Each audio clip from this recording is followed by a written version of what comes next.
Have you ever replayed the same conversation over and over again, even though you knew nothing would change? You tell yourself, stop thinking about it, but your mind refuses to listen. One small mistake, one awkward message, one strange look from someone, and suddenly your entire day is gone.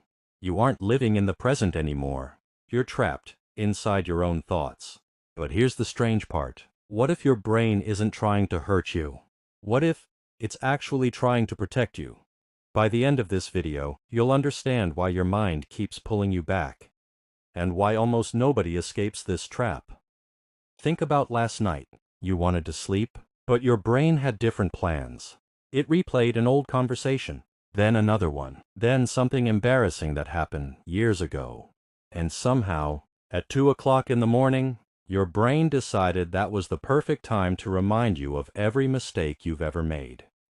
If this sounds familiar, you're not broken. You're experiencing something almost every mind goes through. But the real reason is much darker than most people realize. Here's something nobody tells you. Your brain doesn't care about making you happy.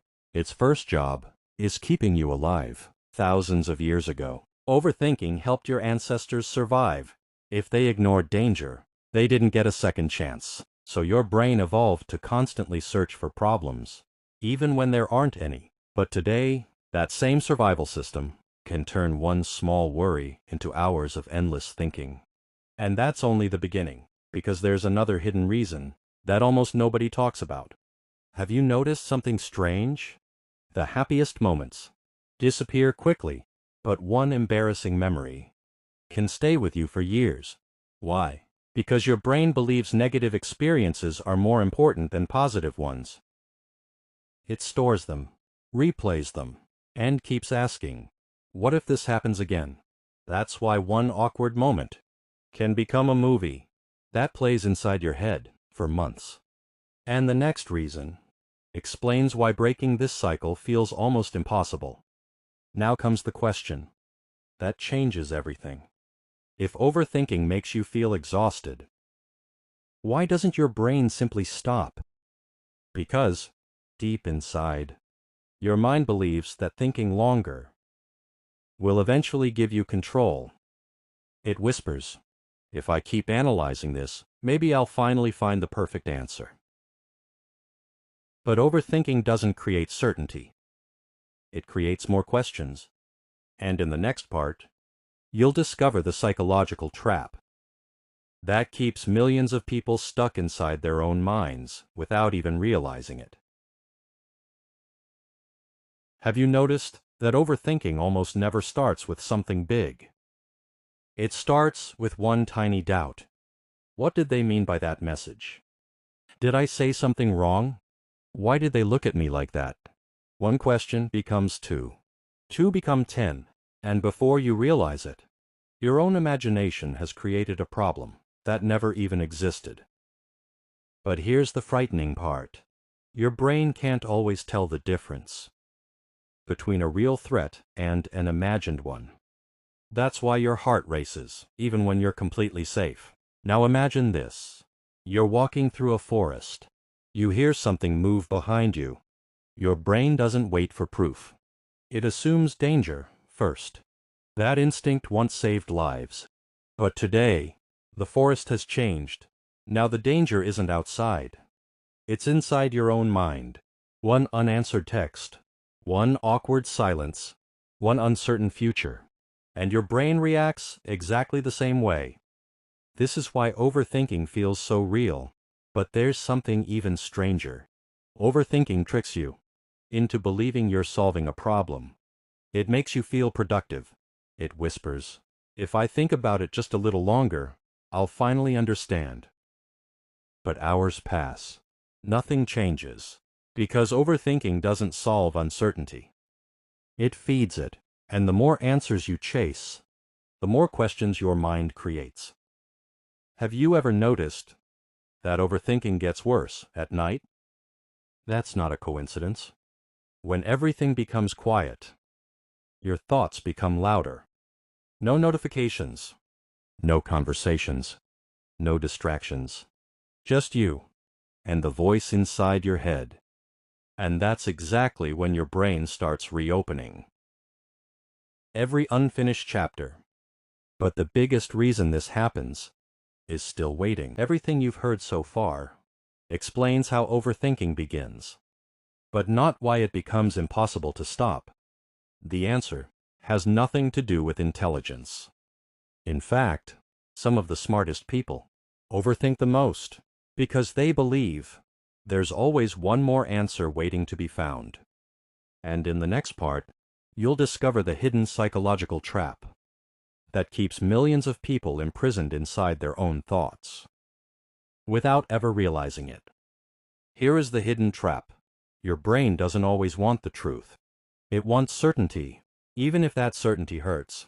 That's why you keep checking old messages, looking for hidden meanings, replaying old conversations, trying to find the exact moment when something changed.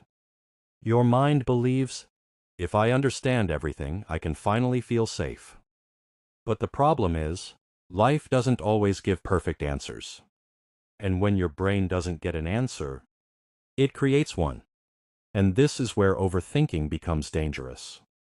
Because your brain starts confusing thoughts with reality. You imagine a conversation that never happened. You create a problem that doesn't exist. You predict a future that hasn't arrived. And slowly, you start suffering from something that is only happening inside your mind. Your thoughts feel real, but they are not always true.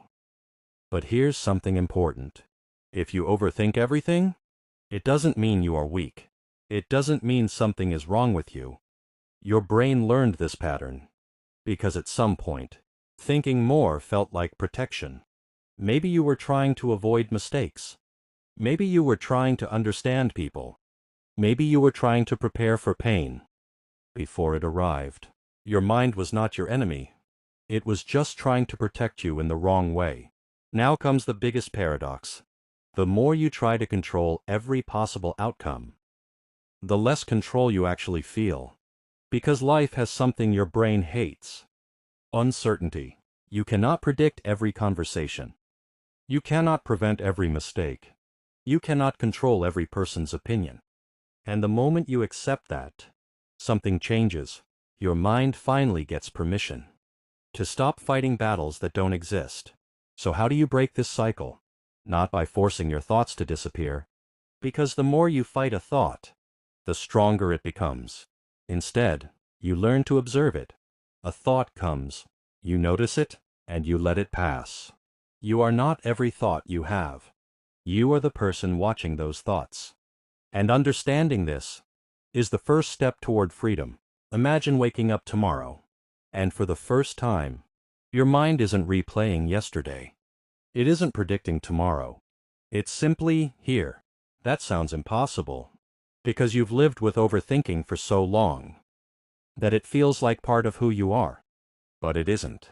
Overthinking is a habit your brain learned, and if it can be learned, it can also be unlearned. The question is, are you willing to let your mind become quiet again? Here's something most people never realize. Peace doesn't come when every question gets answered. Peace comes when you stop demanding an answer for everything. Some conversations will never make sense. Some people will never explain themselves. Some endings will never feel fair. And that's okay, because healing begins the moment you stop chasing perfect closure. Think about this. Every hour you spend fighting thoughts that don't exist is one less hour spent living your real life. Your memories deserve respect, but they don't deserve control. Your fears deserve attention, but they don't deserve ownership. Because your life is happening right now, not inside yesterday, and not inside tomorrow. Maybe the goal was never to stop thinking. Maybe the goal was to stop letting every thought control you. Because thoughts will always come. Some will make you smile. Some will make you afraid. But none of them get to decide who you become. That choice has always been yours, and always will be. So, the next time your mind starts replaying the past, remember this: you don't have to believe everything you think. Sometimes, the strongest thing you can do is simply let the thought pass. Because freedom doesn't begin when your mind becomes silent. It begins when your thoughts stop controlling your life. And if you thought overthinking was your biggest enemy, wait until you discover why you can't stop comparing yourself to other people. Because that hidden psychological trap might be shaping your entire life without you even realizing it.